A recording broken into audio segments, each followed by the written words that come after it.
Halo guys, selamat datang kembali di channel Broview Series. Masih bersama saya Stephen yang akan menjelaskan alur cerita filmnya. Kali ini saya akan menjelaskan alur cerita film yang berjudul An Empress and the Warrior. Menjadi satu-satunya pewaris tahta yang sebagai pemeran di dalamnya dia belum siap. Dia mengandalkan seorang jenderal yang bisa dipercaya, tapi dia harus lari saat nyawanya terancam. Beranikah dia kembali dan melawan musuh-musuhnya? Langsung saja, sebelum masuk ke ceritanya seperti biasa, siapkan apa? Ya tentunya Kopai dan Udbray untuk menemani kalian dalam menonton alur cerita film ini. Dan sekarang kita masuk intro.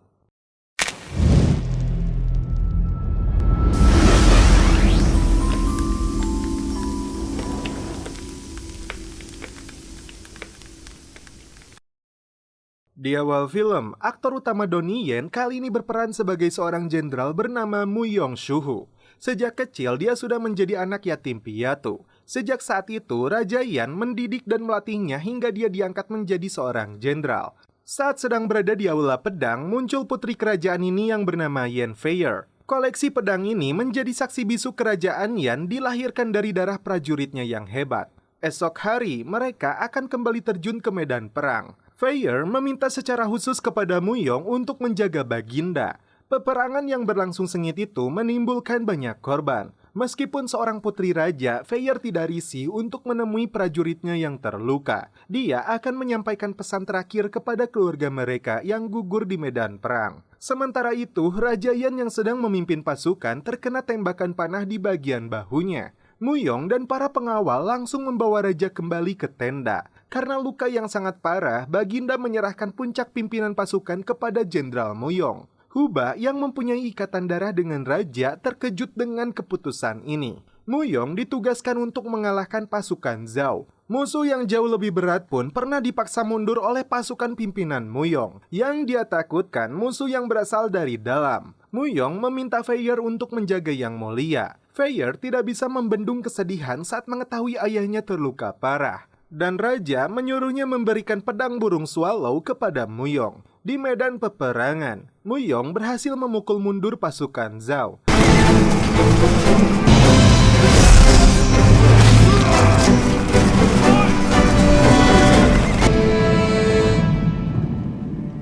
Saat Feier sedang mengambil obat-obatan, Huba kembali menemui raja. Dia kecewa kepada raja karena menyerahkan tahta kerajaan ini kepada anak yatim piatu, bukan kepada dirinya yang sudah jelas adalah keponakannya sendiri. Raja Yan menilai Huba adalah orang yang haus akan kekuasaan dengan ambisinya. Tak diduga, Huba tega membunuh Baginda Raja.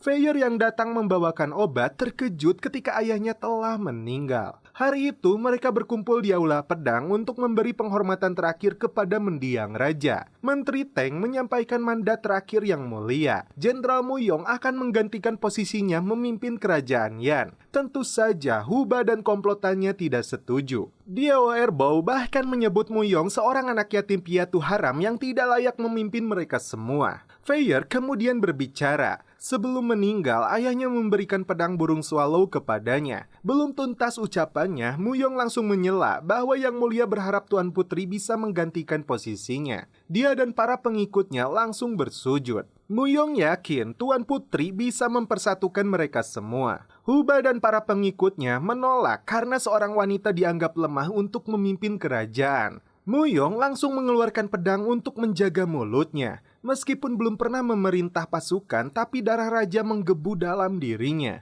Dia berjanji tidak akan mengecewakan nenek moyang, tanah air, dan rakyatnya. Siapapun yang berani mengusik kerajaan Yan akan berhadapan dengannya. Mulai saat ini dan seterusnya, Feier akan menjalani latihan militer. Secara pribadi, Feier bertanya kepada Mu Yong, mengapa dia tidak menerima amanat dari mendiang raja untuk menggantikan posisinya. Mu Yong sangat menghargai titah raja, namun dia yakin Feier satu-satunya orang yang bisa mempersatukan dan membawa kedamaian di kerajaan Yan. Mu Yong berjanji akan terus mendampingi dan menjadikannya pimpinan pasukan yang pantas. Tak buang waktu, Feier menjalani pendidikan militer. Dia diajarkan bertarung di atas bongkahan kayu yang mengapung di atas air. Latihan pertarungan itu dimenangkan oleh Mu Yong. Muyong dan Feier kemudian melakukan pertandingan jousting, dan hasilnya Feier kembali mengalami kekalahan. Tak sampai di situ, mereka berdua melakukan latihan pertarungan jarak dekat menggunakan pedang di atas lumpur dalam kondisi hujan lebat. Malam itu, Muyong mengenang kembali ketika Feier menganggapnya sebagai kakak saat mereka berdua masih bocah. Dia memberikan sebuah batu sebagai simbol persaudaraan yang dia simpan hingga saat ini. Tiba-tiba, Feier muncul melihat batu yang dipegangnya. Tak hanya dilatih berperang, Feier harus kuat merasakan didikan keras dari Muyong, termasuk membersihkan kandang kuda. Meskipun sangar dari luar, Feier meyakini hati Muyong begitu lembut dan menyayangi dia layaknya adik kandung. Esok hari, Feier kembali menjalani latihan memanah. Dia berhasil menjatuhkan beberapa anak buahnya, namun saat berhadapan dengan Muyong, dia kembali gagal.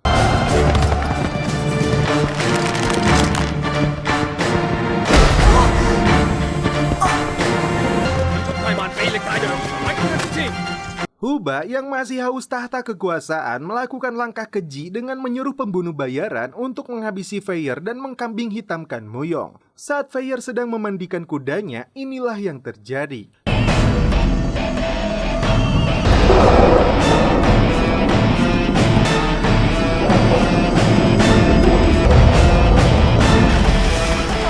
Feier melarikan diri ke sebuah hutan. Berkali-kali dia mendapat serangan sumpit dengan anak panah beracun. Seorang pemuda bernama Duan Lan Quan yang menghuni hutan ini melihat kejadian tersebut. Dia langsung melepaskan beberapa jebakan untuk menghentikan para pembunuh bayaran.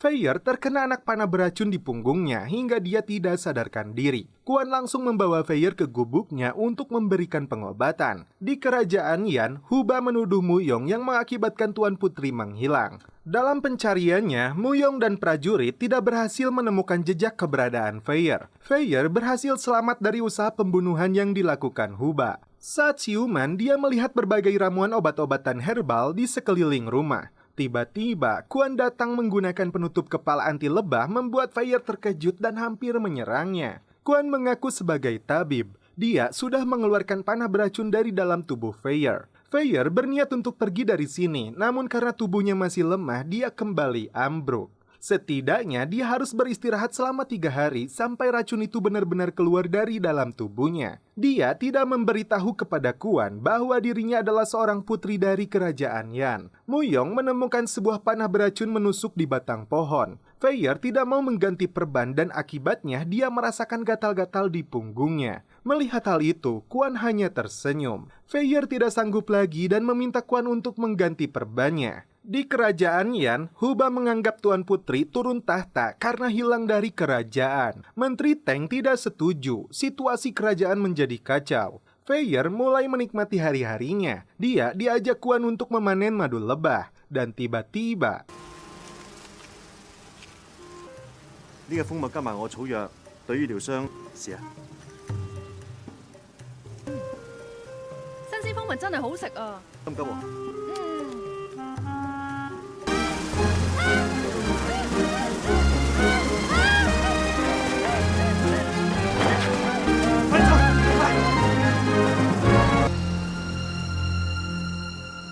Alhasil, muka mereka diperban akibat serangan lebah. Quan kehilangan keluarganya akibat perang. Karena itulah dia sangat membenci peperangan yang mengakibatkan banyak penderitaan bagi rakyat jelata. Dalam pencariannya, Muyong menemukan pedang bulan baru. 10 tahun yang lalu, 10 kerajaan membasmi prajurit bulan baru yang dikenal sangat tangguh dan berbahaya. Quan sedang mempersiapkan sebuah lentera raksasa atau balon udara yang bisa terbang membawanya. Quan kemudian mengajak Feier ke atas menara yang bisa melihat sekeliling hutan ini dari atas. Suatu pemandangan yang menakjubkan membuat Feier makin jatuh hati kepada Quan. Malam terakhir, Feier tinggal di rumah ini dan mereka berdua tidak bisa tidur. Dan akhirnya Feier bisa tidur nyenyak di samping Quan. Pagi hari, saat Feier hendak pergi, Quan menyusul untuk mengantarnya. Mereka bertemu dengan Muyong dan pasukannya. Quan cukup terkejut karena ternyata Feier adalah putri kerajaan Yan. Feier meminta Quan menganggapnya orang biasa seperti seekor burung swallow yang terbang bebas di angkasa. Dalam perjalanan pulang, seorang prajurit melaporkan mereka menderita kekalahan akibat serangan dari pasukan Zhao.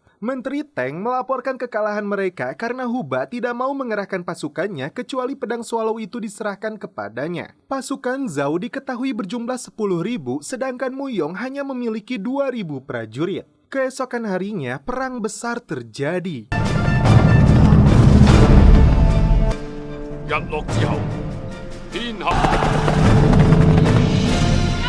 Feier memimpin pasukan untuk melawan prajurit Zhao yang jumlahnya 5 kali lipat lebih besar. Genderang perang ditabeh. Ribuan anak panah dilepaskan saat pasukan Zhao memulai serangan.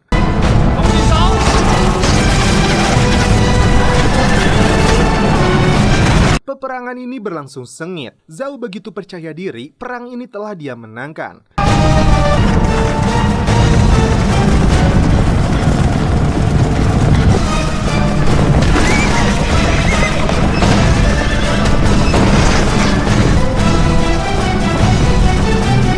Dia dan beberapa pengawalnya fokus untuk mengejar Feier yang lari ke hutan.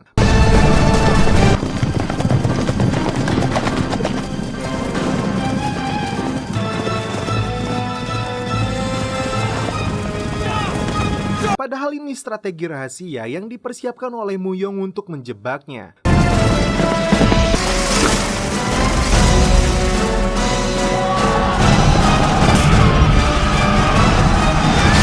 Feier berhasil mengalahkan anak dari Raja Zhao.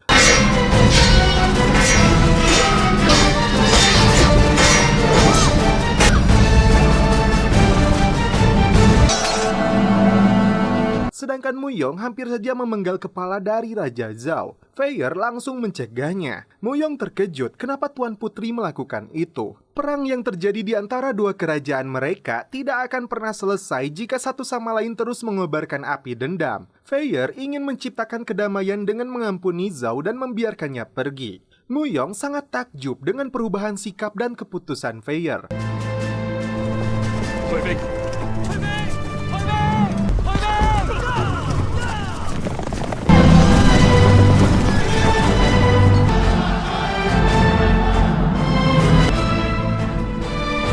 Kembali ke kerajaan Yan, Feier memutuskan kepada Huba dan komplotannya yang dianggap berkhianat dan bersalah dicopot kekuasaannya dan diusir dari aula pedang. Huba yang sakit hati kembali membuat rencana terselubung, menggunakan racun yang sangat berbahaya dan tidak ada penawarnya. Si empu pembuat racun ditusuk dengan racun itu dan asistennya dipercaya untuk membuat dalam jumlah besar. Kerajaan Yan kini fokus kepada rakyat yang menderita kelaparan. Di sisi lain, Feier tidak bisa melepaskan rindunya kepada Kuan, begitupun sebaliknya.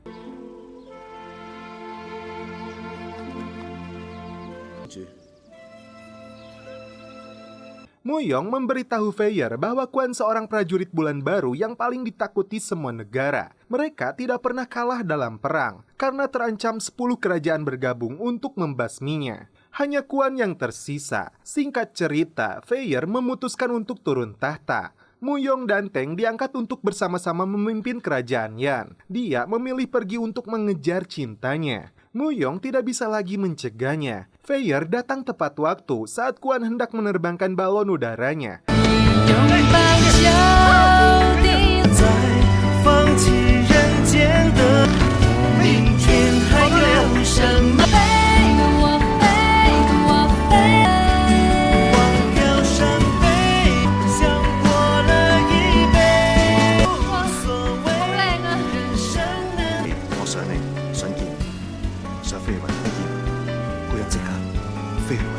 Mereka kembali saat malam hari dan setelah itu mereka pun celepot. Masalah kembali terjadi di kerajaan Yan. Huba mengerahkan pasukannya untuk mengepung kota. Untuk menghindari perang saudara, Muyong kembali mencari Feier. Dia mencabut pedang bulan baru milik Kuan. Kuan yang sedang memetik tanaman obat langka bisa merasakan pedang itu. Di tengah derasnya air sungai, Muyong menantang Kuan untuk bertarung.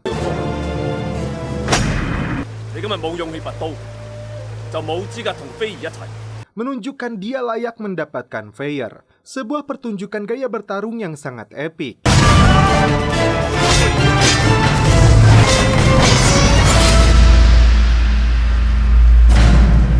Muyong meminta Kwon untuk membawa Feier sejauh mungkin karena bahaya sedang mengancamnya. Huba berhasil menguasai istana.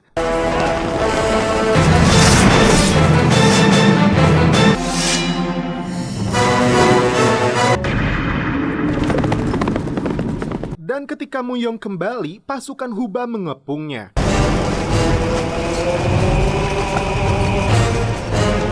Dia bahkan melempar kepala tank yang membuat Muyong sangat marah. Saat mereka melepaskan ratusan anak panah, datanglah pasukan Muyong untuk melindunginya. Pedang burung swallow itu diberikan kepadanya. Mereka mengorbankan diri dan meminta Muyong pergi meminta bantuan pasukannya yang berada di luar kota. Sementara itu, Kwon menceritakan pertemuannya dengan Muyong karena negaranya dalam kondisi kritis. Tiba-tiba, gerombolan pembunuh bayaran mengepung mereka.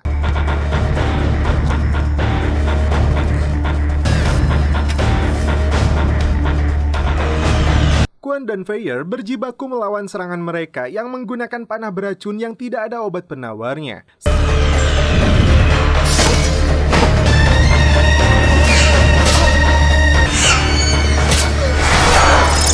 Sialnya, Kwon terkena tembakan anak panah itu. Kwon meminta Feier segera pergi ke kerajaan Yan. Padahal anak panah beracun itu membahayakan nyawa Kwon. Sementara itu, Muyong bertemu dengan sisa pasukannya yang lebih dulu diserang pemberontak Huba. Dia meminta mereka semua untuk pergi. Pagi hari, Muyong seorang diri menghadapi Huba dan ribuan pasukannya.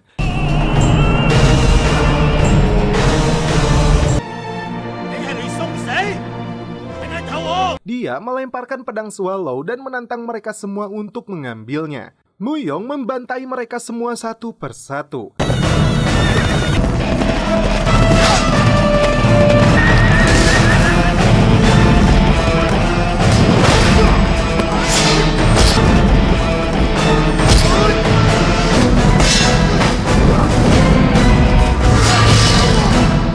Walaupun dikepung oleh ribuan prajurit, tidak membuatnya gentar.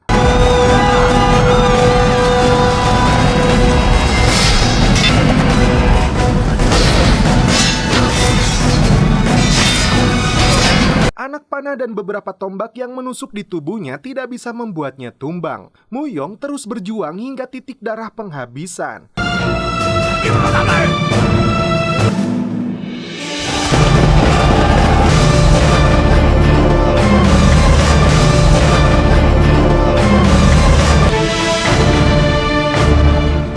Tiba-tiba, Feier datang untuk menyelamatkannya. Huba mengakui dirinya yang telah membunuh raja. Feier semakin marah dan langsung melawan pengkhianat ini menggunakan pedang swallow-nya.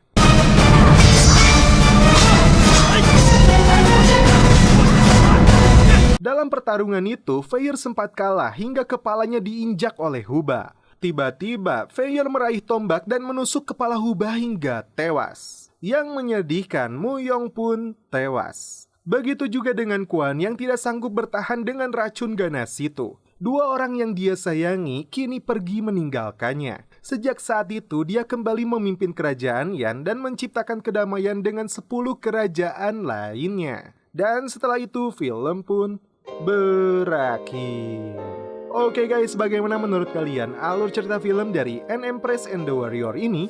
Menurut saya ada 3 faktor yang menyelamatkan film ini. Tidak lain tidak bukan adalah kostum dan perlengkapan lainnya yang cukup detail. Namun satu lagi yaitu apa? Kopai suruput.